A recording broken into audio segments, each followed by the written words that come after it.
Good evening, beautiful souls. I hope you are well.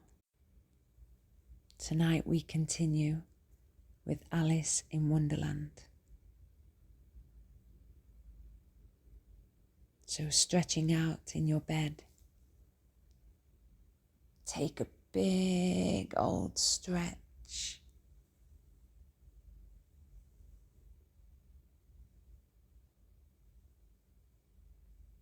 Let the day fall away as you start to sink into your bed, your body knowing that it's time to rest and replenish before tomorrow comes. Taking some big yawns.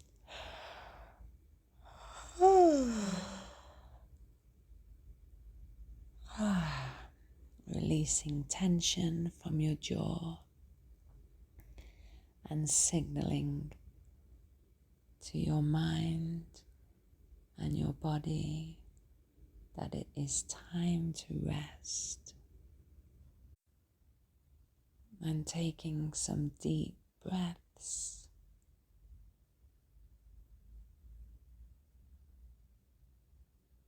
And exhaling out any remaining tension from your body, sinking deeper and deeper into your mattress.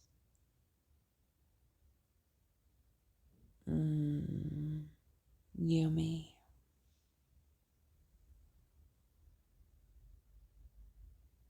And we continue with our story of Alice in Wonderland.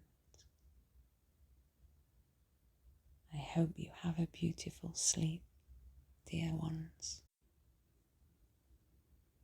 The rabbit sends in a little bill.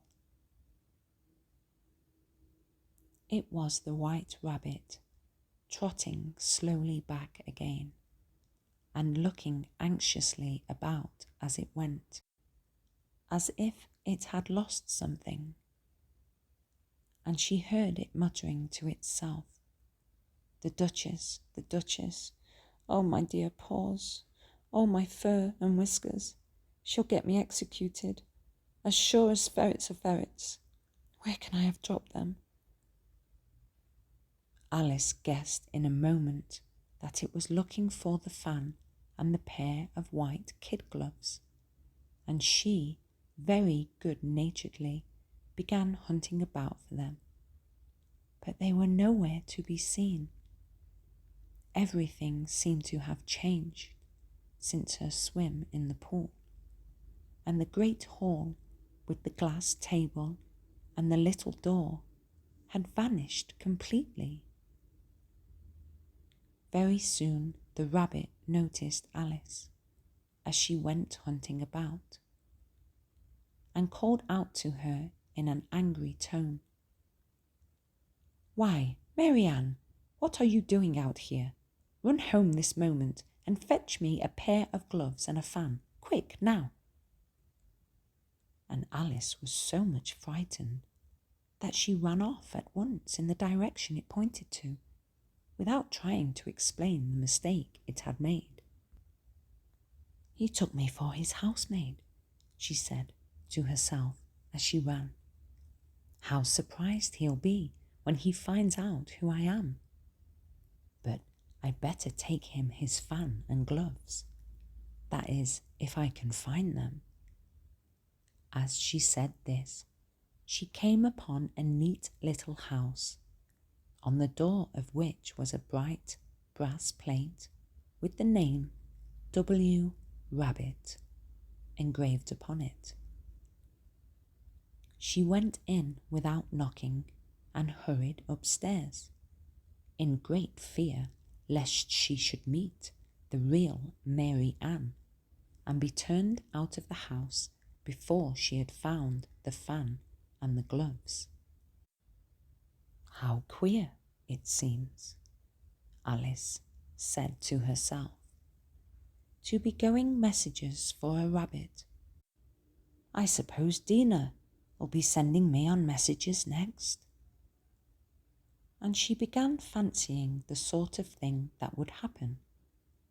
Miss Alice, come here directly and get ready for your walk. Coming in a minute, nurse.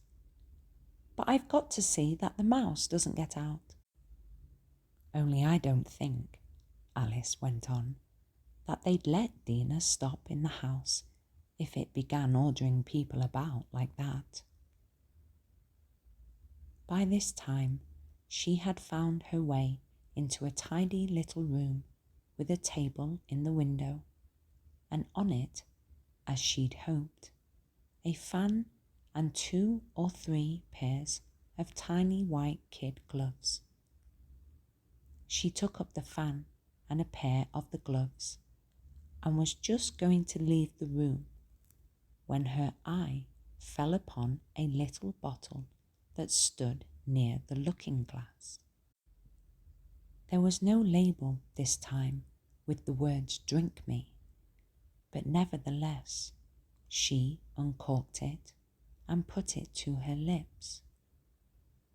I know something interesting is sure to happen, she said to herself, whenever I eat or drink anything. So I'll just see what this bottle does. I do hope it'll make me grow large again, for really I'm quite tired of being such a tiny little thing. It did so indeed, and much sooner than she had expected. Before she had drunk half the bottle, she found her head pressing against the ceiling and had to stoop to save her neck from being broken. She hastily put down the bottle, saying to herself, "That's quite enough. I hope I shan't grow any more. As it is, I can't get out the door. I do wish I hadn't drunk quite so much." Alas, it was too late to wish that. She went on growing and growing, and very soon had to kneel down on the floor. In another minute, there was not even room for this, and she tried the effect of lying down with one elbow against the door and the other arm curled round her head. Still, she went on growing, and, as a last resource, she put one arm out of the window and one foot up the chimney, and said to herself, "Now I can do no more. Whatever happens, what will become of me?" Luckily for Alice, the little magic bottle had now had its full effect, and she grew no larger. Still, it was very uncomfortable, and as there seemed to be no sort of chance of her ever getting out of the room again, no wonder she felt unhappy. It was much pleasanter at home, thought poor Alice, when one wasn't always growing larger and smaller and being ordered about by mice and rabbits. I almost wish I hadn't gone down that rabbit hole, and yet it's rather curious, you know, this sort of life. I do wonder what can have happened to me. When I used to read fairy tales, I fancied that kind of thing never happened, and now here I am in the middle of one. There ought to be a book written about me, that there ought, and when I grow up I'll write one. But I'm grown up now, she added in a sorrowful tone. At least there's no room to grow any more here. But then, thought Alice, shall I never get any older than I am now? That'll be a comfort, one way, never to be an old woman, but then always to have lessons to learn. Oh, I shouldn't like that. Oh, you foolish Alice, she answered herself. How can you learn lessons in here? Why, there's hardly any room for you, and no room at all for any lesson books. And so she went on, taking first one side and then the other, and making quite a conversation of it altogether. But after a few minutes, she heard a voice outside and stopped to listen. "Marianne, Marianne," said the voice, "fetch me my gloves this moment." Then came a little pattering of feet on the stairs. Alice knew it was the rabbit coming to look for her, and she trembled till she shook the house, quite forgetting that she was now about 1,000 times as large as the rabbit, and had no reason to be afraid of it. Presently the rabbit came up to the door and tried to open it, but as the door opened inwards, and Alice's elbow was pressed hard against it, that attempt proved a failure. Alice heard it say to itself, "Then I'll go round and get in at the window." "That you won't," thought Alice, and after waiting till she fancied she heard the rabbit just under the window, she suddenly spread out her hand and made a snatch in the air. She did not get hold of anything, but she heard a little shriek and a fall, and a crash of broken glass, from which she concluded that it was just possible it had fallen into a cucumber frame, or something of the sort. Next came an angry voice, the rabbit's. "Pat, Pat, where are you?" And then a voice she had never heard before. "Sure then, I'm here, digging for apples, your honour." "Digging for apples indeed," said the rabbit angrily. "Here, come and help me out of this."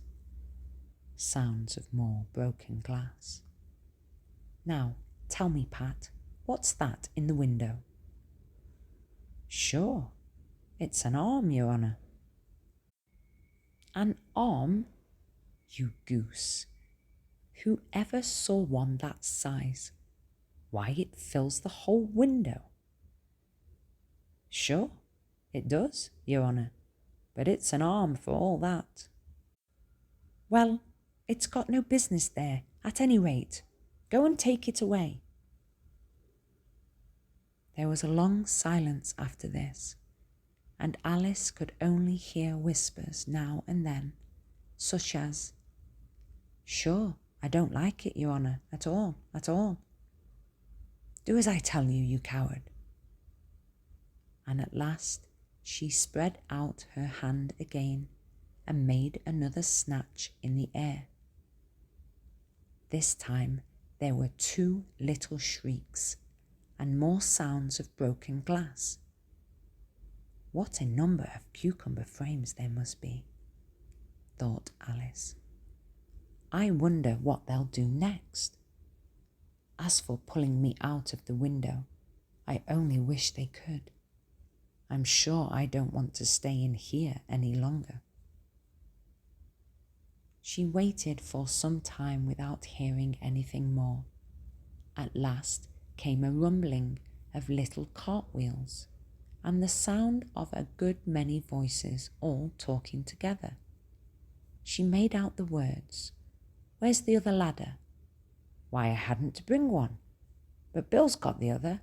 Bill, fetch it here, lad. Here, put 'em up at this corner. No, tie 'em together first. They don't reach half high enough yet. Oh, they'll do well enough, don't be particular. Here, Bill, catch hold of this rope. Will the roof bear? Mind that loose slate. Oh, it's coming down, heads below. A loud crash. Now who did that? It was Bill, I fancy. Who's to go down the chimney? Nay, I shan't. You do it. That I won't, then. Bill's to go down. Here, Bill. The master says you're to go down the chimney. Oh, so Bill's got to come down the chimney, has he? Said Alice to herself. Shy, they seem to put everything upon Bill. I wouldn't be in Bill's place for a good deal. This fireplace is narrow, to be sure, but I think I can kick a little. She drew her foot as far down the chimney as she could and waited until she heard a little animal. She couldn't guess of what sort it was, scratching and scrambling about in the chimney close above her. Then, saying to herself, "This is Bill," she gave one sharp kick and waited to see what would happen next. The first thing she heard was a general chorus of, "There goes Bill." Then the rabbit's voice along, "Catch him, you by the hedge." Then silence, and then another confusion of voices. "Hold up his head. Brandy, now, don't choke him. How was it, old fellow? What happened to you? Tell us all about it." Last came a little feeble, squeaking voice. "That's Bill," thought Alice. "Well, I hardly know. No more, thank ye, I'm better now, but I'm a deal too flustered to tell you. All I know is something comes at me like a jack-in-the-box, and up I goes like a skyrocket." "So you did, old fellow," said the others. "We must burn the house down," said the rabbit's voice, and Alice called out as loud as she could, "If you do, I'll send Dina at you." There was a dead silence instantly, and Alice thought to herself, "I wonder what they will do next. If they had any sense, they'd take the roof off." After a minute or two, they began moving about again, and Alice heard the rabbit say, "A barrowful will do, to begin with." A barrowful of what? thought Alice, but she had not long to doubt. For the next moment, a shower of little pebbles came rattling in at the window, and some of them hit her in the face. "I'll put a stop to this," she said to herself, and shouted out, "You'd better not do that again," which produced another dead silence. Alice noticed, with some surprise, that the pebbles were all turning into little cakes as they lay on the floor, and a bright idea came into her head. "If I eat one of these cakes," she thought, "it's sure to make some change in my size, and as it can't possibly make me larger, it must make me smaller, I suppose." So she swallowed one of the cakes and was delighted to find that she began shrinking directly. As soon as she was small enough to get through the door, she ran out of the house and found quite a crowd of little animals and birds waiting outside. The poor little lizard, Bill, was in the middle, being held up by 2 guinea pigs who were giving it something out of a bottle.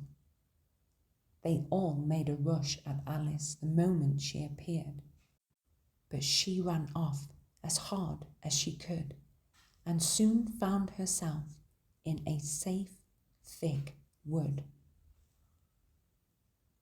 "The first thing I've got to do," said Alice to herself as she wandered about in the wood, "is to grow to my right size again, and the second thing is to find my way into that lovely garden. I think that will be the best plan." It sounded an excellent plan, no doubt, and very neatly and simply arranged. The only difficulty was that she had not the smallest idea how to set about it.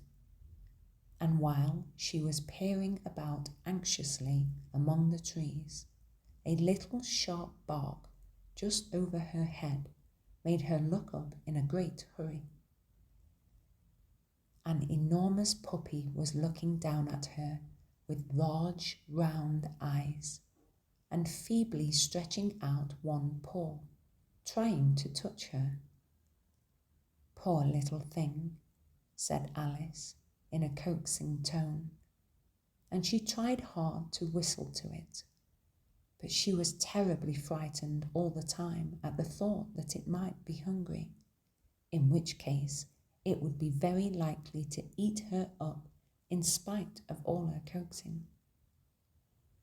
Hardly knowing what she did, she picked up a little bit of a stick and held it out to the puppy, whereupon the puppy jumped into the air off all its feet at once, and with a yelp of delight rushed at the stick and made believe to worry it. Then Alice dodged behind a great thistle to keep herself from being run over, and the moment she appeared on the other side, the puppy made another rush at the stick and tumbled head over heels in its hurry to get hold of it. Then Alice, thinking it was very like having a game of play with a cart horse, and expecting every moment to be trampled under its feet, ran round the thistle again.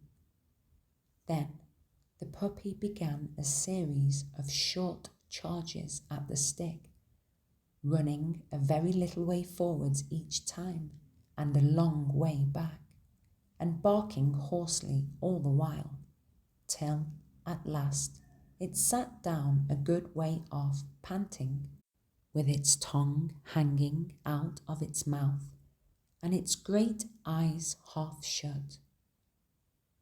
This seemed to Alice a good opportunity for making her escape, so she set off at once and ran till she was quite tired and out of breath, until the puppy's bark sounded quite faint in the distance. "And yet what a dear little puppy it was," said Alice, as she leant against a buttercup to rest herself and fanned herself with one of the leaves. "I should have liked teaching it tricks very much, if only I'd been the right size to do it. Oh dear, I'd nearly forgotten that I've got to grow up again. Let me see. How is it to be managed? I suppose I ought to eat or drink something or other. But the great question is, what?" The great question certainly was, what? Alice looked all round her at the flowers and the blades of grass, but she did not see anything that looked like the right thing to eat or drink under the circumstances. There was a large mushroom growing near her, about the same height as herself, and when she had looked under it, and on both sides of it, and behind it, it occurred to her that she might as well look and see what was on top of it. She stretched herself up on tiptoe and peeped over the edge of the mushroom, and her eyes immediately met those of a large blue caterpillar that was sitting on the top with its arms folded, quietly smoking a long hookah and taking not the smallest notice of her or of anything else. Advice from a caterpillar. The caterpillar and Alice looked at each other for some time in silence. At last, the caterpillar took the hookah out of its mouth and addressed her in a languid, sleepy voice. "Who are you?" said the caterpillar. This was not an encouraging opening for a conversation. Alice replied, rather shyly, I hardly know, sir, just at present. At least, I know who I was when I got up this morning, but I think I must have been changed several times since then. What do you mean by that? Said the caterpillar sternly. Explain yourself.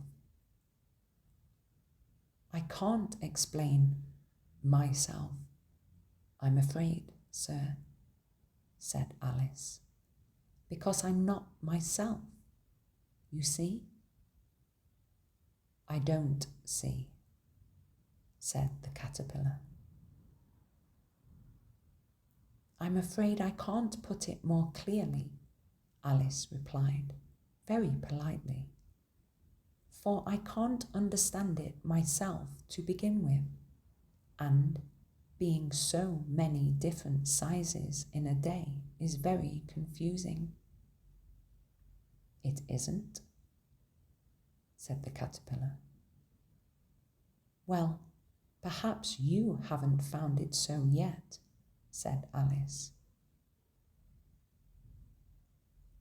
But you will, someday, you know?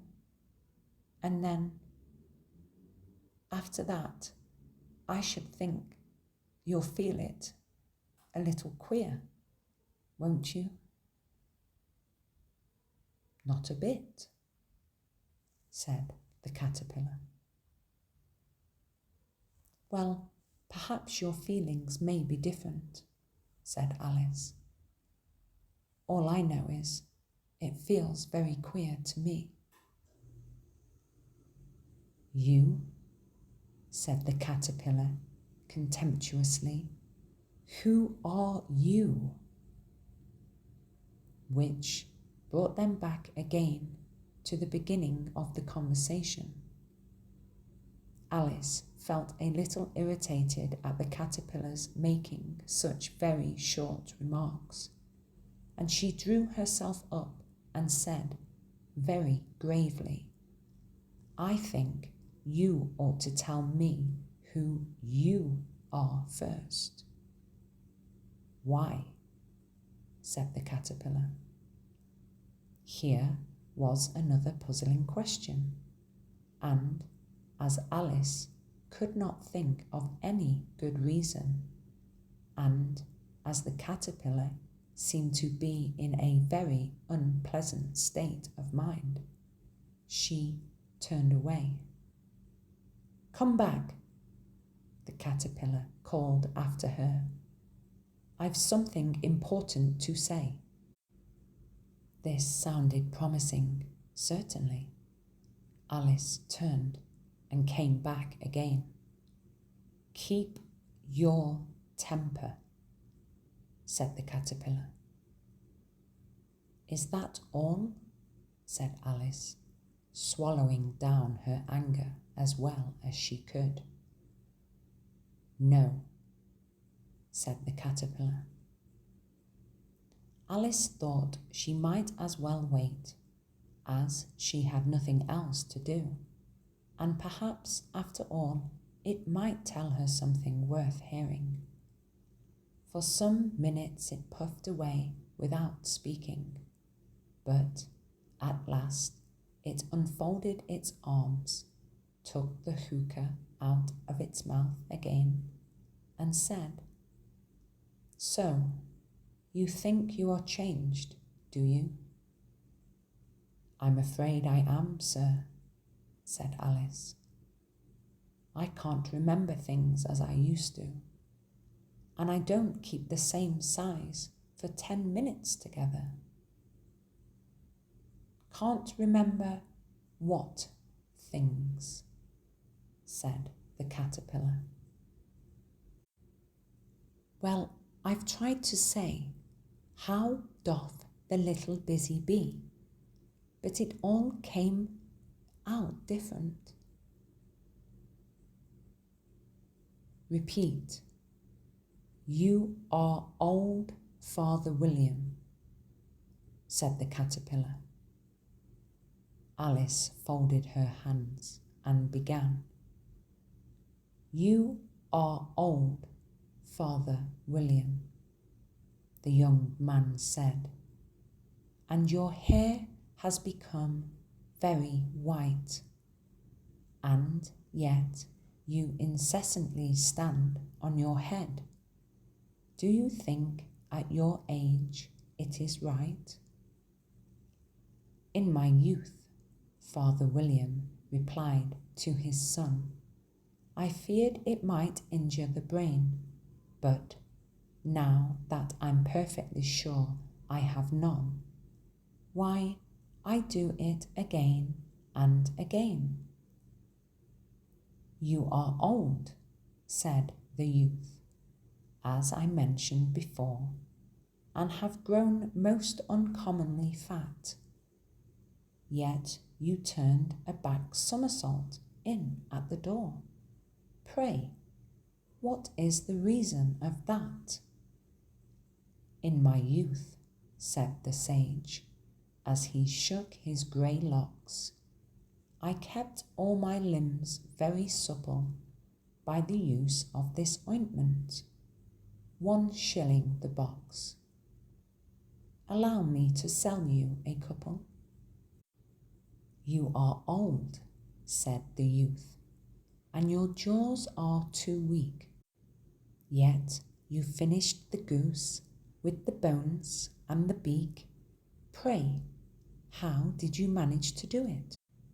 In my youth, said his father, I took to the law and argued each case with my wife, and the muscular strength which it gave to my jaw has lasted the rest of my life. You are old, said the youth.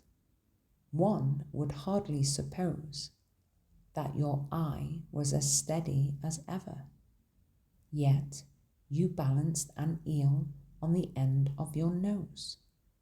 What made you so awfully clever? I have answered 3 questions, and that is enough, said his father. Don't give yourself airs. Do you think I can listen all day to such stuff? Be off, or I'll kick you down the stairs. That is not said right, said the caterpillar. Not quite right, I'm afraid, said Alice timidly. Some of the words have got altered.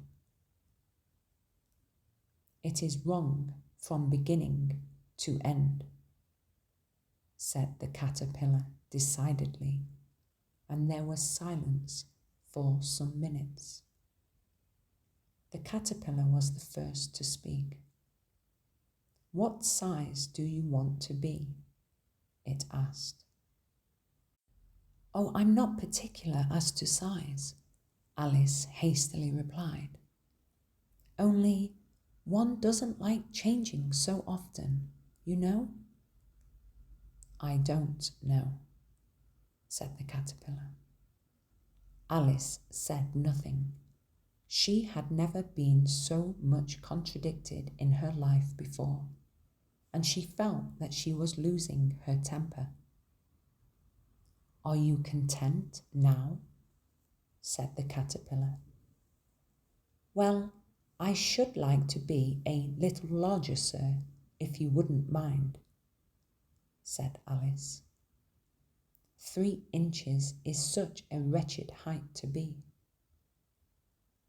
It is a very good height indeed, said the caterpillar angrily. rearing itself upright as it spoke. It was exactly 3 inches high. "But I'm not used to it," pleaded poor Alice in a piteous tone, and she thought of herself. "I wish the creatures wouldn't be so easily offended." "You'll get used to it in time," said the caterpillar, and it put the hookah back into its mouth and began smoking again. This time, Alice waited patiently until it chose to speak again. In a minute or two, the caterpillar took the hookah out of its mouth and yawned once or twice and shook itself. Then it got down off the mushroom and crawled away in the grass, merely remarking as it went, "One side will make you grow taller, and the other side will make you grow shorter." "One side of what? The other side of what?" thought Alice to herself. "Of the mushroom," said the caterpillar, just as if she had asked it out loud. And in another moment, it was out of sight. Alice remained looking thoughtfully at the mushroom for a minute, trying to make out which were the 2 sides of it. And as it was perfectly round, she found this a very difficult question. However, at last she stretched her arms round it as far as they would go, and broke off a bit of the edge with each hand. "And now, which is which?" she said to herself, and nibbled a little of the right-hand bit to try the effect. The next moment she felt a violent blow underneath her chin. It had struck her foot. She was a good deal frightened by this very sudden change, but she felt that there was no time to be lost, as she was shrinking rapidly, so she set to work at once to eat some of the other bit. Her chin was pressed so closely against her foot that there was hardly room to open her mouth, but she did it at last and managed to swallow a morsel of the left-hand bit. "Come, my head's free at last," said Alice in a tone of delight, which changed into alarm in another moment, when she found that her shoulders were nowhere to be found. All she could see when she looked down was an immense length of neck, which seemed to rise like a stalk out of a sea of green leaves that lay far below her. "What can all that green stuff be?" said Alice. "And where have my shoulders got to? And oh, my poor hands, how is it I can't see you?" She was moving them about as she spoke, but no result seemed to follow, except a little shaking among the distant green leaves. As there seemed to be no chance of getting her hands up to her head, she tried to get her head down to them, and was delighted to find that her neck would bend about easily in any direction, like a serpent. She had just succeeded in curving it down into a graceful zigzag, and was going to dive in among the leaves, which she found to be nothing but the tops of the trees under which she had been wandering, when a sharp hiss made her draw back in a hurry.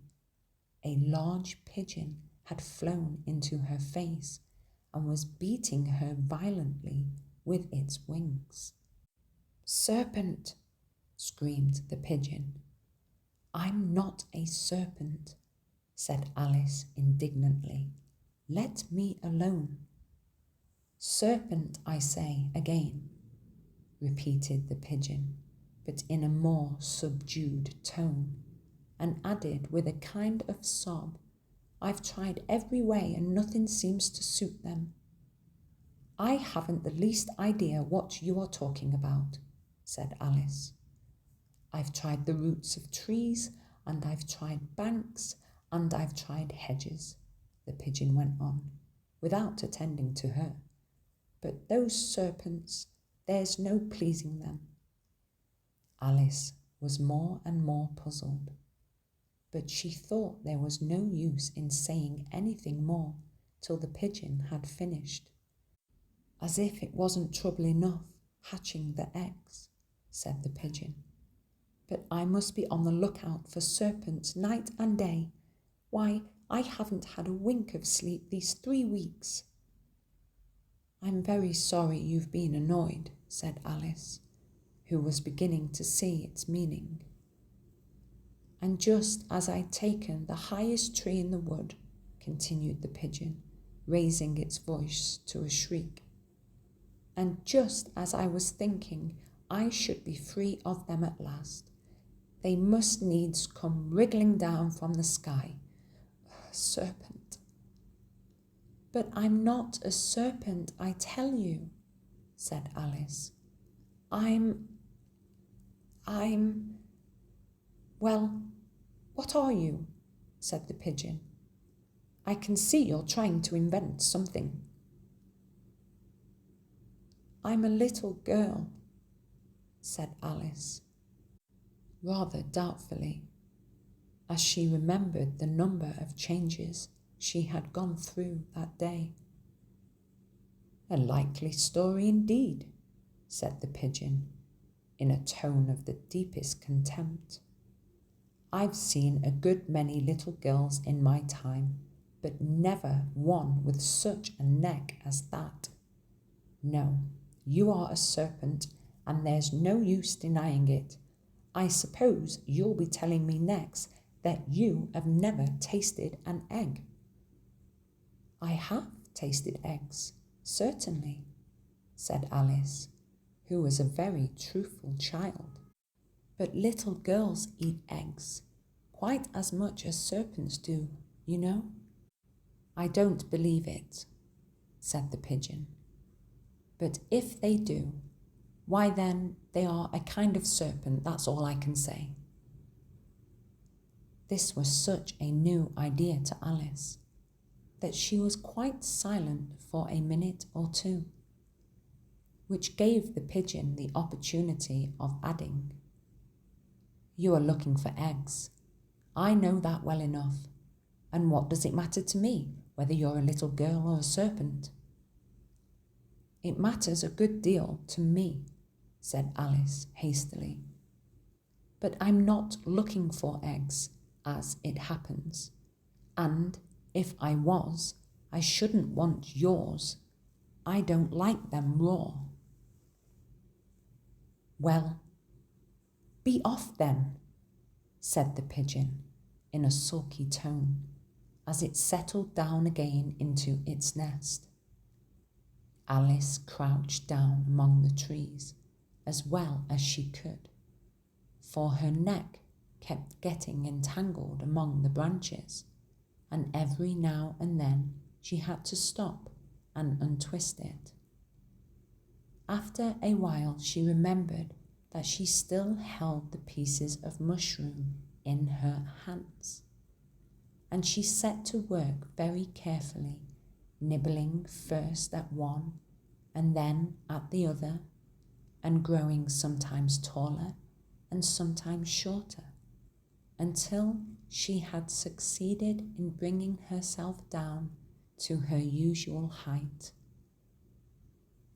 It was so long since she had been anything near the right size that it felt quite strange at first, but she got used to it in a few minutes and began talking to herself as usual. Come, there's half my plan done now. How puzzling all these changes are. I'm never sure what I'm going to be from one minute to another. However, I've got back to my right size. The next thing is to get into that beautiful garden. How is that to be done, I wonder? As she said this, she came suddenly upon an open place with a little house in it about 4 feet high. Whoever lives there, thought Alice, it'll never do to come upon them this size. Why, I should frighten them out of their wits. So she began nibbling at the right-hand bit again, and did not venture to go near the house till she had brought herself down to 9 inches high.